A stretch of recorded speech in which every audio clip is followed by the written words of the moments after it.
चलो अब बताना कौन सा टॉपिक था? हाइजेनबर्ग। डी ब्रोगली कोई सा बता दो मैं मेरी बात करो, ठीक है? डी ब्रोगली वाला बोलो सिर्फ है।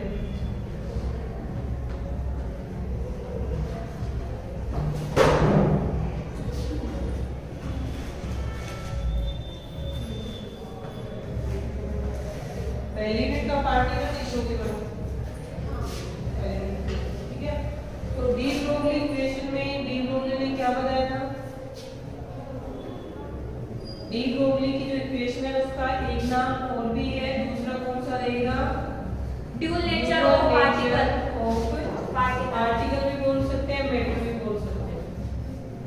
मैटर में एक पार्टिकल होते हैं। इसमें ऐसा बताया था कि ये ना कोई भी जो पदार्थ होता है वो तरंग और कण दोनों के तरीके से व्यवहार करता है। इससे पहले कौन से दो साइंटिस्ट आए थे जिन दोनों का मिक्स करके इसको दिया था? आइंस्टीन और न्यूटन। है न्यूटन का आइंस्टीन और एक तो आइंस्टीन था। दूसरा कौन सा था? पहला से बताओ एक बार। एक प्लांक था, ठीक है? अब ये बताओ कि प्लांक ने कौन सी नेचर बताई थी? उससे कोई भी पार्टिकल होता है, कोई भी मैटर होगा, उसकी वेव नेचर दो रहेगी। जैसे तो डी ब्रोगली ने बोला था ना कि दो नेचर मिलेगी। हाँ।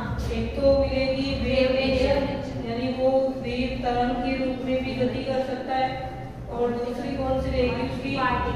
पार्टिकल नेचर, यानी कि वो कण के रूप में भी गति कर सकता है। अब उसकी वेव नेचर होती है, ऐसा किसने बताया था? प्लांक और आइंस्टीन में से? ये बताना वेव नेचर नहीं, पार्टिकल नेचर प्लांक ने बताया था और वेव नेचर आइंस्टीन ने। अच्छा, सही हो गया सभी? वेव नेचर इसमें ऐसे पार्टिकल बना देगा नहीं, प्लांक का तो पार्टिकल प्लांक ने बताया था। क्या बना? जैसे जैसे तुम्हें लगता है ना कि पार्टिकल प्लांक ने बताई कि नेचर, उससे जस्ट उल्टा होता है। ये याद नहीं रहे तो तुम इनकी समीकरण याद रख लिया, जो इक्वेशन है ना उससे याद हो जाएगा। जैसे कि आइंस्टीन की समीकरण कौन सी थी? आइंस्टीन की जो एनर्जी, अब एनर्जी तो वेव में भी होगी और एनर्जी पार्टिकल में भी होगी, दोनों ही एनर्जी को एक्सप्रेस करने के लिए इक्वेशन देंगे, इस प्लांक की भी होगी और आइंस्टीन की भी होगी। अगर तुम्हें इसमें कंफ्यूजन हो तो तुम इनकी एनर्जी वाली इक्वेशन याद रख लिया करो। तो आइंस्टीन वाली कौन सी थी? एनर्जी की इक्वेशन E = mc²। फिर तुम इस इक्वेशन से क्या पता लगाओगे वो भी बताती हूँ मैं तुम्हें। और वेव नेचर के बारे में किसने बताया था? प्लांक ने बताया था। तो इसने जो एनर्जी होती है वो किससे बताई? ठीक है, इसको हम एक नंबर इक्वेशन बोल देंगे, इसको दो नंबर इक्वेशन बोल देंगे। मैंने इस HU को ऐसे बोल दिया था, लिख सकते हैं। हाँ, जो को आगे रिप्रेजेंट देती है। अब तुम्हें ये वाले याद नहीं रहे किसने कौन सी बताई थी, तो तुम्हें ये अपना प्लांक की E = hν, ठीक है? ये वैसे क्वांटा या फोटोन की ऊर्जा के प्लांक के रूप में ये हो। आइंस्टीन की समीकरण ये है। उसके बाद में क्या आएगा कि अब पता लगाना हो कि आइंस्टीन की समीकरण तो ये है, तो इसने वेव बताया था, पार्टिकल नेचर बताई थी। तो इससे पता लगाना है कि m होता है मास। मास हमेशा ही पार्टिकल का होता है, वेव का नहीं होता है। इसका मतलब m आ गया ना, इसमें m द्रव्यमान, द्रव्यमान पार्टिकल का होता है। इसका मतलब इसने कण प्रकृति या पार्टिकल नेचर के बारे में बताया था। और इसमें है ये फ्रीक्वेंसी। फ्रीक्वेंसी किसकी होती है? वेव की होती है, ठीक है? तो इसने वेव नेचर बताई थी। तो ये जो समीकरण है कि इनसे हम पता लगा सकते हैं। आगे दोनों, फिर इन दोनों को मिला करके डी ब्रोगली ने बोला था कि मैटर है वो वेव के रूप में भी होता है, तरंग प्रकृति भी होती है उसकी, और पार्टिकल नेचर यानी वो कण के रूप में भी होता है। तो डी ब्रोगली ने दोनों बताए, एक कण के रूप में, तरंग के रूप में दोनों मिलेगा। तो इसका मतलब ये एनर्जी भी आपस में क्या रहेगी? बराबर रहेगी, इक्वल रहेगी। तो एनर्जी बराबर रखेगी तब क्या आएगा? प्लांक ने तो ये बता दिया ना कि ड्यूअल नेचर होती है, वेव प्रकृति होती है। तो ड्यूअल नेचर होगी तो ये दोनों एनर्जी है वो सेम रहेगी। तो इसमें हम यहाँ पे क्या लिखेंगे? फ्रॉम इक्वेशन 1 एंड समीकरण 1 क्या आएगा? H लिखो, m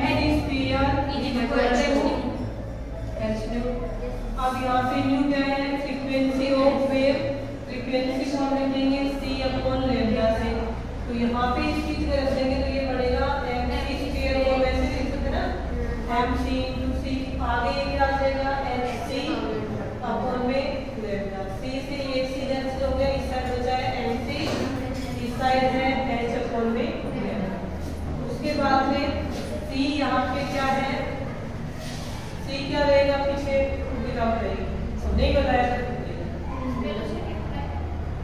मैं तो बोलता अंकिता बताएगा सब बाई को पे बोला कि उसमें से वेलोसिटी हो मैं बताऊं ना तो बताइए कब बताया बोला ना वेलोसिटी ऑफ लाइट, बीच में जो मैं पूछूंगा वो जिसका नाम ले जाएगा वही बताएगा। वैल्यू बताएंगे इसकी, वेलोसिटी ऑफ लाइट की वैल्यू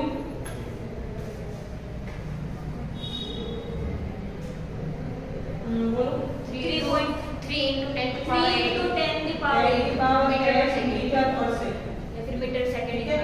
तो ये तो वेलोसिटी ऑफ लाइट प्रकाश का वेग है। अपन जो कण पढ़ रहे हैं, पार्टिकल पढ़ रहे हैं, मान लीजिए कोई पदार्थ है वो प्रकाश के अलावा कुछ अलग से हो, कोई सामान्य कण हो, तो वहां पे हम उसकी वेलोसिटी को c के बजाय v से रिप्रेजेंट कर सकते हैं नॉर्मल पार्टिकल के लिए। तो यहाँ c की जगह जब v लिखेंगे तो mv = h अपॉन में लेना। अब भावे बताएगी इसमें कि h क्या है, प्लांक कांस्टेंट। वैल्यू कौन बताएगा इसकी बिना देखे, h यहाँ पे प्लांक कांस्टेंट है, वैल्यू क्या देगी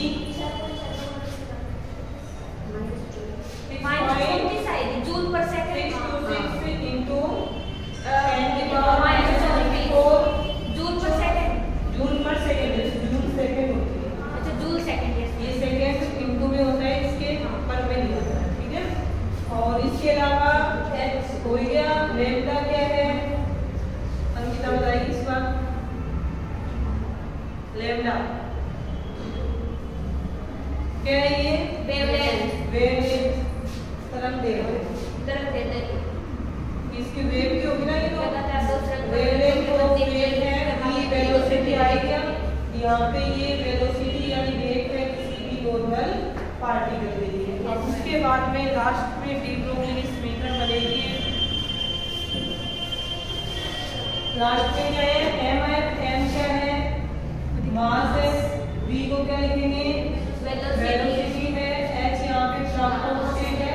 इसको यदि हटा दिया जाए तो इसकी जगह 1 आ जाएगा और नीचे क्या है इसमें वेवलेंथ है, वेवलेंथ यानी कि तरंग दैर्घ्य ये वाली बनती है। तो मास और वेलोसिटी द्रव्यमान और वेग का गुणनफल क्या कहलाएगा, संवेग मोमेंटम कहलाता है।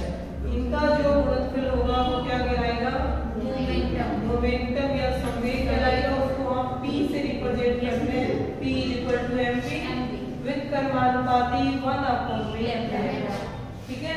और हम शॉर्ट पे आगे वो लिखें तो p विद कर्मानुपाती ये वाला, अब ये वाला साइन हटाएंगे तो p = h अपॉन में lambda. Main speaker de Broglie ये है, ये भी है, ये वाली भी, ठीक है। अब हम इसको देख करके जो स्टेटमेंट बोलोगे वो बताओ। डी ब्रोगली का जो 1 नंबर में लिखना है कि डी ब्रोगली की समीकरण में या डी ब्रोगली का जो नियम है उसका स्टेटमेंट लिखना है। तो 1 नंबर में अगर ये समीकरण लिखनी है तो क्या लिखोगे,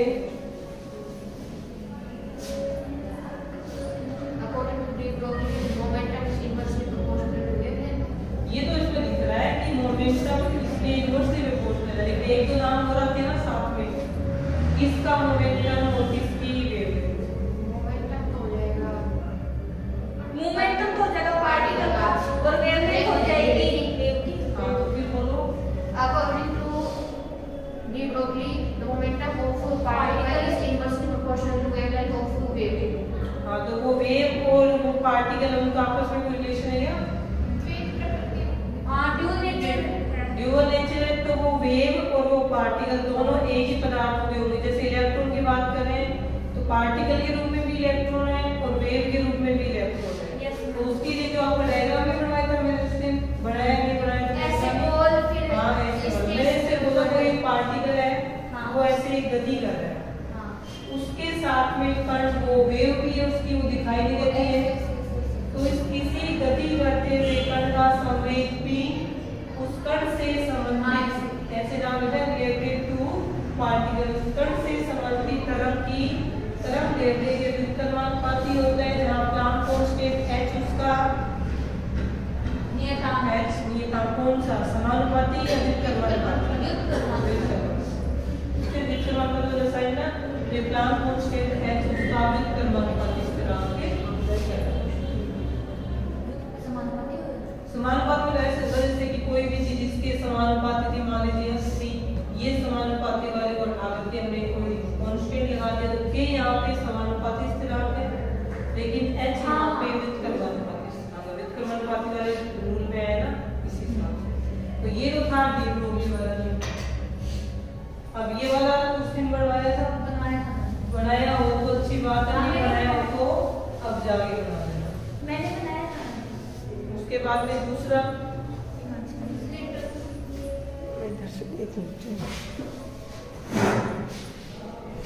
चलिए बीच में मुझे आती बोलो दूसरे वाला हाइजेनबर्ग का अनिश्चितता का सिद्धांत हाइजेनबर्ग वाला अनसर्टेनिटी प्रिंसिपल ऑफ हाइजेनबर्ग। क्या नाम दोबारा बोलना? Uncertainty Heisenberg uncertainty Mansi Hindi medium में बोलेगी ना,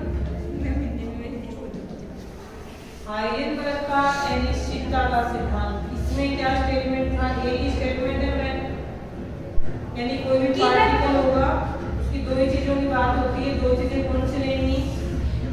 इसमें ये था कि अगर पोजीशन और वेलोसिटी मोमेंटम उसकी पोजीशन की अपन अगर गणना करें तो मोमेंट गलत आएगा, थोड़ा सा वो आएगा, एरर आएगा उसके अंदर, और उसकी अगर मोमेंटम की करेंगे तो फिर उसकी पोजीशन है वो दोनों की एक साथ नहीं कर सकते अपन। मतलब कि कोई भी पार्टिकल का एक होता है मोमेंटम संवेग, एक होती है उसकी पोजीशन स्थिति।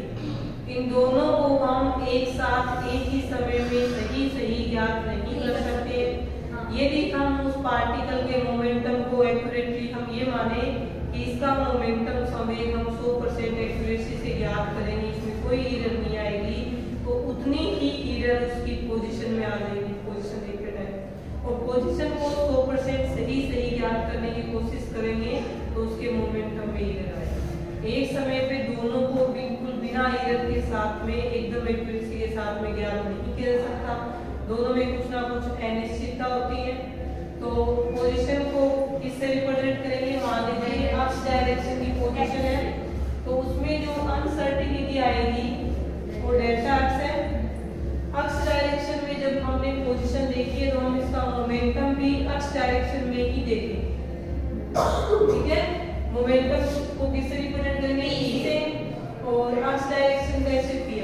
जरूरी नहीं आप हमेशा आर से लिखो, वाई डायरेक्शन में पोजीशन देखोगे तो ये पी वाई और जेड में देखोगे तो ये अब इसमें अनसर्टेनिटी देखनी है तो इसके आगे कुछ ना कुछ इसमें अनिश्चितता आएगी, 100% एक्यूरेट नहीं होगा।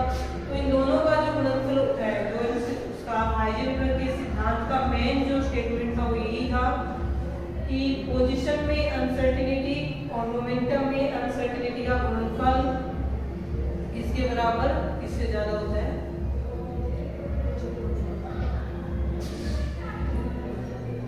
बताएं।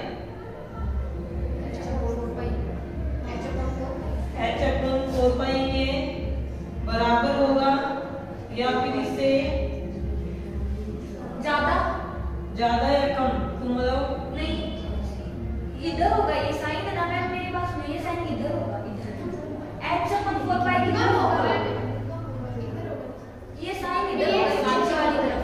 अभी स्टेटमेंट में क्या है कि दोनों का मल्टीप्लिकेशन है तो h/4 के बराबर होगा या फिर इससे ये साइन होगा ना वो नीचे वाली तरफ होगा। अच्छा ऐसे क्या? हाँ ऐसे सही है क्या? पीछे नहीं, इसमें साइड होगा, इस साइड नहीं होगा मैम।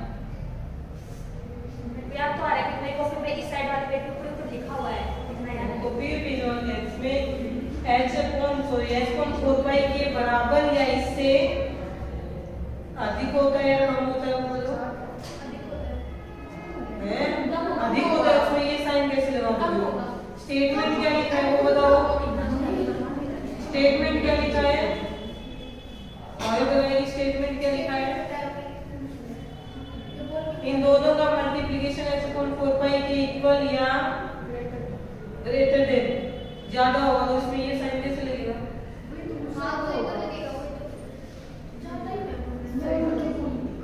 मल्टीप्लिकेशन है, दोनों गुणनफल है इसके बराबर हो गए, अभी इससे अधिक आएगा, कम नहीं आएगा, ठीक है। अब उसके बाद में ये तो पोजीशन में अनसर्टेनिटी है, मोमेंटम में अनसर्टेनिटी है, प्लांक कांस्टेंट है, 4 और पाई वैसे कांस्टेंट है। अब मोमेंटम p m * v, द्रव्यमान और वेग का गुणनफल समेक होता है। ये जब x डायरेक्शन में जाएगा, द्रव्यमान तो कोई भी डायरेक्शन में ले जाओ सेम ही रहेगा, तो इसमें कोई चेंज नहीं आएगा, वेलोसिटी को हम x से लिखेंगे। और इसमें जो अनसर्टेनिटी होती है वो इसके बराबर होगी m * del v x। तो हम इसकी तरह रख देंगे इसको, तो यही क्या बन जाएगा del x dot m del vx h upon में 4 पाई। उसके बाद में m यदि इस साइड जाएगा तो ये नीचे की तरफ लिखा जाएगा, तो यहाँ पे क्या बनेगा delta x delta vx h upon में 4 पाई। इस बार क्या बन रहा है वो देखो, इस बार मोमेंटम और पोजीशन का गुणनफल था, इस बार वेलोसिटी और पोजीशन का है।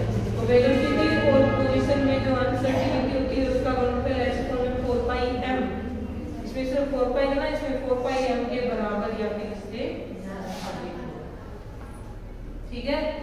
पिछले वाले पढ़ के नहीं आए, कल की क्लास में ये वाले दोनों तो ये नियम है हाइजेनबर्ग वाला और एक ये और साथ में स्लेटर वाला, या फिर श्रोडिंगर इक्वेशन। स्लेटर वाला मैं बताऊंगी वापस से करके, और ये वाला तुम याद रखना। श्रोडिंगर इक्वेशन है, हाइजेनबर्ग वाला है और उसके अलावा डी ब्रोगली वाला है।